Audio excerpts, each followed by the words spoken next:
Hello guys welcome back to my channel. So ఇవాళ video వచ్చేసి packing అండి. So packing అంటే నార్మల్గా కాదు, సో బల్క్ ఆర్డర్స్ ఎలా ప్యాక్ చేసుకోవాలి, సేఫ్గా ఎలా సెండ్ చేయాలి అని చెప్పేసి A to Z అయితే నేను ఇందులో క్లియర్గా ఎక్స్ప్లెయిన్ చేస్తాను.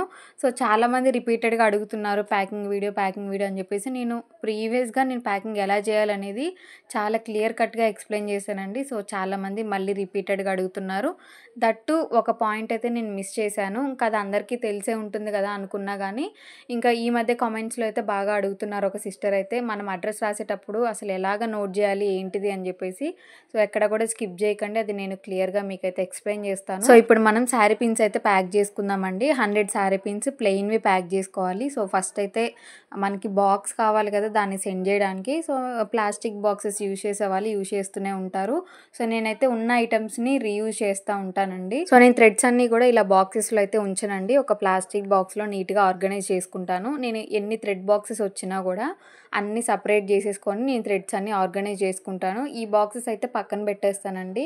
నార్మల్గా ఇలాంటి చిన్న చిన్నవి బల్క్ ఆర్డర్స్ అయినా లేదంటే చిన్న చిన్న హెయిర్ క్లిప్స్, బ్యాంగిల్స్ 2-3 పెయిర్స్ అలా ఉన్నా కూడా నేను ఈ బాక్సెస్ యూజ్ చేసుకొని సెండ్ చేస్తాను. సో ఏం పర్లేదండి, మనం ఎందులో ప్యాక్ చేసినా ఎందులో సెండ్ చేసినా కస్టమర్కి సేఫ్గా సెండ్ అవ్వాలి. అదే మనకి మెయిన్ గోల్ అనేది. సో చూసుకోండి ఒకసారి. చాలామంది ప్యాకింగ్కి కూడా ఛార్జ్ చేస్తారండి. సో ఛార్జ్ చేయని వాళ్ళకైతే ఈ టిప్ నేను ఛార్జ్ చేసే వాళ్ళు ఏంటంటే ప్లాస్టిక్ బాక్సెస్ పెద్దగా ఉంటాయి కదా, సో ఆర్గనైజర్స్ లాగా అవి తెచ్చేసి అందులో సెండ్ చేస్తూ ఉంటారు. సో డిస్టెన్స్ ఎక్కువ ఉంటే మనకి ఐటమ్స్ ఎలా ఉంటాయి ఏంటిదని భయం ఉంటుంది కాబట్టి ఖచ్చితంగా స్టాండర్డ్ బాక్స్ యూజ్ చేయాలి. సో దగ్గరలోనే ఇది హైదరాబాద్కి వెళ్ళేదే కాబట్టి నేను నార్మల్గా ఉన్న బాక్సెసే రీయూజ్ చేసుకున్నానండి. సో ఇవన్నీ కూడా ఎందుకు ఇలాగ ఆర్గనైజ్ చేశాను కలర్ వైజ్గా అంటే ఇన్స్టాగ్రామ్లో చిన్న రీల్కి ఇంకా పిక్స్ తీసుకోవడానికి అని చెప్పేసి నేను ఇలాగ లైన్గా ఆర్గనైజ్ చేసుకున్నాను. సింగిల్ థ్రెడ్ బాక్స్లో వచ్చేసి 60 to 70 పిన్స్ అయితే పడతాయండి. నేను నా దగ్గర ఆల్రెడీ 2 బాక్స్ ఉన్నాయి కదా, 50 ఒక దాంట్లో 50 ఒక దాంట్లో అయితే పెట్టాను. బబుల్ వ్రాపరు 2 సైడ్స్ వచ్చేలాగా మనం చూసుకోవాలి, ఎందుకంటే పైన కవర్ చేసేయాలి. పైన కింద బబుల్ వ్రాపర్ ఉంటే మనకి ఐటమ్ అనేది పాడవకుండా ఉంటుంది. సో చూసారు కదా, ఇక్కడ చూపించినట్టు కట్ చేసుకొని ముందే చూసుకోవాలి. సో నెక్స్ట్ వచ్చేసి అవి సెక్యూర్గా ఉండడానికి, అంటే మనము అక్కడికి వెళ్ళేసరికి లోపల పెట్టినవి ఎలా ఆర్గనైజ్ చేసామో అలానే ఉంటాయని లేదు, కాకపోతే ఒక చిన్న ఆశ అలానే ఉంటుందేమో కదలకుండా అని చెప్పేసి నేను అందుకే ఆ వ్రాపర్ పైకి రాకుండా ఉండడానికి అని చెప్పేసి పైన థ్యాంక్ యూ స్టిక్కర్స్ అయితే స్టిక్ చేశానండి. నెక్స్ట్ వచ్చేసి వైట్ ప్లాస్టర్ అయితే స్టిక్ చేస్తున్నాను. సో ఫస్ట్ నా ప్లాన్ ఏంటంటే లాస్ట్ టైం 100 పిన్స్ సెండ్ చేసినప్పుడు కవర్ అయితే యూజ్ చేయలేదండి. 2 బాక్సెస్ కూడా ఇలా నీట్గా ఎల్లో టేప్ యూజ్ చేసి కవర్ చేసేసాను. కానీ నా దగ్గర ఇప్పుడు ప్రజెంట్ అయితే ఎల్లో టేప్ లేదు, ఓన్లీ ట్రాన్స్పరెంట్ టేపే ఉంది. సో ఇలా సెండ్ చేస్తే కుదరదు కదా, ట్రాన్స్పరెంట్ టేప్ యూజ్ చేస్తే మనకి ఏమేమి ఐటమ్స్ యాడ్ చేసాము, ఎక్కడ ప్లాస్టర్ యాడ్ చేసాము అనేది క్లియర్ కట్గా అర్థమవుతుంది. సో ఒకసారి చూసుకోండి జాగ్రత్త మీరు కూడా. ఇన్ కేస్ మీ దగ్గర ఎల్లో టేప్ ఉంటే డైరెక్ట్గా దీన్ని ఇలాగా నీట్గా వ్రాప్ చేసి సెండ్ చేయొచ్చు. 4 సైడ్స్ కూడా నీట్గా వ్రాప్ చేసుకుంటే సరిపోతుంది. నా దగ్గర కంప్లీట్గా అయిపోయిందండి, కొంచెం కూడా లేదు. సో నేను ఇలా కొరియర్ బ్యాగ్స్ అయితే యూజ్ చేస్తున్నాను. సో నెక్స్ట్ వచ్చేసి పైన మనం అడ్రస్ పేపర్ ఎలా నోట్ చేసుకోవాలనేది చూద్దాము. సో నేనైతే కంప్లీట్ అడ్రస్ అయితే యాడ్ చేయనండి. ఇదేమన్నా ప్రాబ్లం ఉండి రిటర్న్ అయితే వాళ్ళు మళ్ళీ మనల్ని కాంటాక్ట్ అవుతారు కాబట్టి నేను అక్కడ మెన్షన్ చేస్తాను వాళ్ళకి డైరెక్ట్గా. సో నాకు ఇది ఇన్స్టాగ్రామ్ పేజ్ నుంచి వచ్చింది కాబట్టి TR హ్యాండ్మేడ్స్ అని యాడ్ చేశాను. ఒకవేళ యూట్యూబ్ నుంచి కనుక వస్తే క్రాఫ్ట్స్ బై మమ్మ అని చెప్పేసి నేమ్ కింద మెన్షన్ చేస్తానండి. జస్ట్ మనకి పార్సిల్ ఎక్కడి నుంచి వస్తుంది, ఏ స్టేట్ నుంచి ఏ డిస్టిక్ నుంచి అనేది తెలిస్తే సరిపోతుంది అని చెప్పేసి నా ఓన్లీ నా అడ్రస్ వరకు అయితే కొంచెమే రాస్తానండి. నేను ఇంతకు మించి అసలు రాయను, విలేజ్ మండల్ అది అసలు రాయను. ఒకవేళ కావాలనుకుంటే మన నెంబర్ అక్కడ మెన్షన్ చేస్తాం కాబట్టి మనకి కాల్ అయినా టెక్స్ట్ అయినా చేస్తారు, మనం అప్పుడు డైరెక్ట్గా వాళ్ళకి ఇచ్చేసుకోవచ్చు. నెక్స్ట్ వచ్చేసి ఫ్రమ్ అడ్రస్ కంప్లీట్ అయిన తర్వాత ఎవరికి సెండ్ చేస్తున్నామో అది నీట్గా రాసుకోవాలి కదండి. సో అది మనకి ఆల్రెడీ కస్టమరే లైన్ వైజ్గా ఇస్తారు, నీట్గా వాళ్ళది పిన్ టు పిన్ అడ్రస్ అంతా మనకి సెండ్ చేస్తారు. సో అది మనం వాళ్ళు ఎలాగైతే సెండ్ చేస్తారో సేమ్ అలానే మనం అయితే నోట్ చేసుకోవాలి. సో మెయిన్ మనం అందులో చూసుకోవాల్సింది వాళ్ళ నేమ్, నెంబర్, ఇంకా స్టేట్, పిన్ కోడ్ అండి.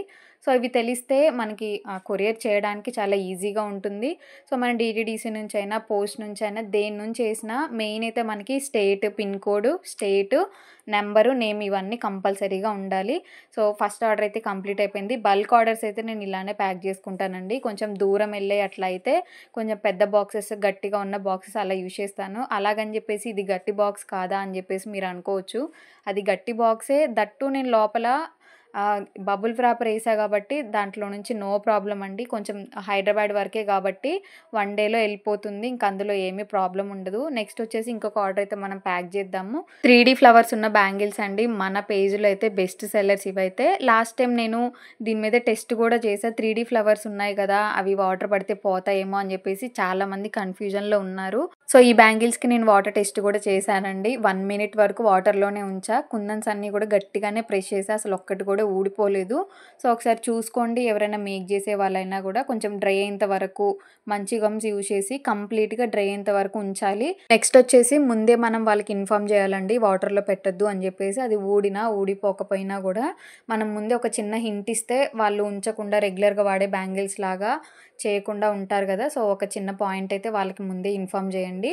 నెక్స్ట్ వచ్చేసి నార్మల్ వ్రాపర్‌తో వ్రాప్ చేసి తర్వాత మళ్ళీ బబుల్ వ్రాపర్‌తో వ్రాప్ చేసిన తర్వాత స్టిక్కర్స్ తోటైతే నీట్‌గా సెక్యూర్ చేసుకున్నానండి. దీన్ని ఇలాగ డైరెక్ట్‌గా సెండ్ చేసేద్దామని చెప్పేసి కవరే యూజ్ చేశాను నేను. సో, చూసారు కదా! ఇలా నీట్‌గా ఇంకా అడ్రెస్ పేపర్ ఎలా యాడ్ చేసుకోవాలి, దాన్ని ఎలాగ సీల్ చేసుకోవాలో కూడా క్లియర్‌గా ఎక్స్‌ప్లెయిన్ చేశాను కదా! సో, ఈ కవర్స్ అయితే చాలా బాగా యూజ్ అవుతాయండి. సో, బబుల్ వ్రాపర్ వద్దు అనుకుంటే మనకి ప్లాస్టిక్ బాక్సెస్ ఉంటాయి. నార్మల్‌గా 1 గ్రామ్ గోల్డ్ జ్యువెలరీ బ్యాంగిల్స్ ఉంటాయి కదా! సో, అవి పర్చేస్ చేసినప్పుడు పెద్ద పెద్ద బాక్సెస్‌లో వస్తాయి మనకి. ట్రాన్స్‌పరెంట్ బాక్స్ ఉంటాయి రౌండ్‌గా. సో, అలాంటివి మనము బయట మార్కెట్‌లో ఉంటాయి. 8-9 రూపీస్ ఒక్కొక్క బాక్స్ ఉంటుంది. సో, అవి తెచ్చుకొని కూడా మనము వాటితో సెండ్ చేసేయొచ్చు డైరెక్ట్‌గా. అవి పెట్టేసి మనం కవర్‌లో పెట్టేసి సెండ్ చేయొచ్చు. సో, నెక్స్ట్ వచ్చేసి చాలా చిన్నదండి. నా దగ్గర ఇంత చిన్న బాక్స్ అయితే లేదు. సో, చూద్దాము, ట్రై చేద్దాం అని చెప్పేసి కవర్స్ వెతికితే కవర్స్ కూడా లేవు. సో, ఇలాగైతే వ్రాప్ చేసి సెండ్ చేస్తున్నాను. సో, ఇంకా ఏమైనా డౌట్స్ ఉన్నా కమెంట్ చేసేయండి. వీడియో ఎలా అనిపించిందో కూడా కమెంట్ చేయండి. వీడియో మీకు నచ్చితే like, share and subscribe. Thanks for watching.